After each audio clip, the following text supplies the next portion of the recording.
The Energy Chamber is in support of the decision to close Petrotrin's oil refinery. In an interview with our reporter Janine Brown, CEO Dr. Thackeray Driver said it was the only viable option to move the company to a place of profitability. However, he says the decision will have several rippling effects. More in this report. Even though the Energy Chamber sees the move to close the Petrotrin refinery as necessary, CEO Dr. Thackeray Driver says it's a sad development. He recognizes it comes with several ramifications. For one, he points out small contractors who depended on the company's refinery will now find themselves at a disadvantage.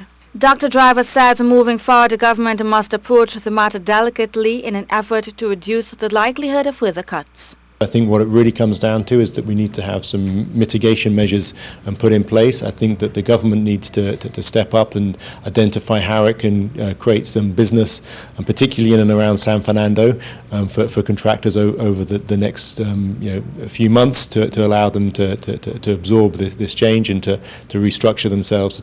He says moving forward, the company will require investment from the private sector to fund its exploration efforts. So that's the lease out and the farm out type programs, and potentially new joint ventures as well. And they will need that capital from private companies to come in and assist them. I think we should put a big emphasis behind that, get the company drilling again. As he lambasted the board's announcement on Tuesday, head of the OWTU Ansel Roger predicted that there were plans in the pipeline for the refinery to be sold to a private entity.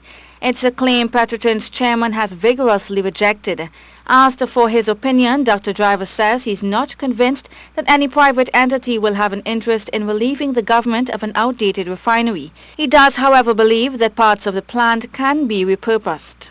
So, for example, all of the tanks which are used for storing crude oil to go into the refinery and storing finished products, you can use those in bunkering and as a terminal, so you can bring it in fuel at a price and store it and resell it.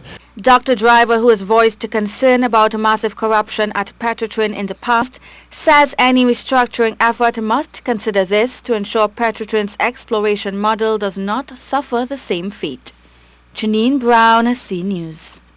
And following Tuesday's announcement that Petrotrin's oil refinery is to close, some have expressed the view that this will redound to higher fuel prices for citizens. But CEO of the Energy Chamber, Dr. Thackeray Driver, says contrary to public opinion, this does not translate to higher prices at the pump.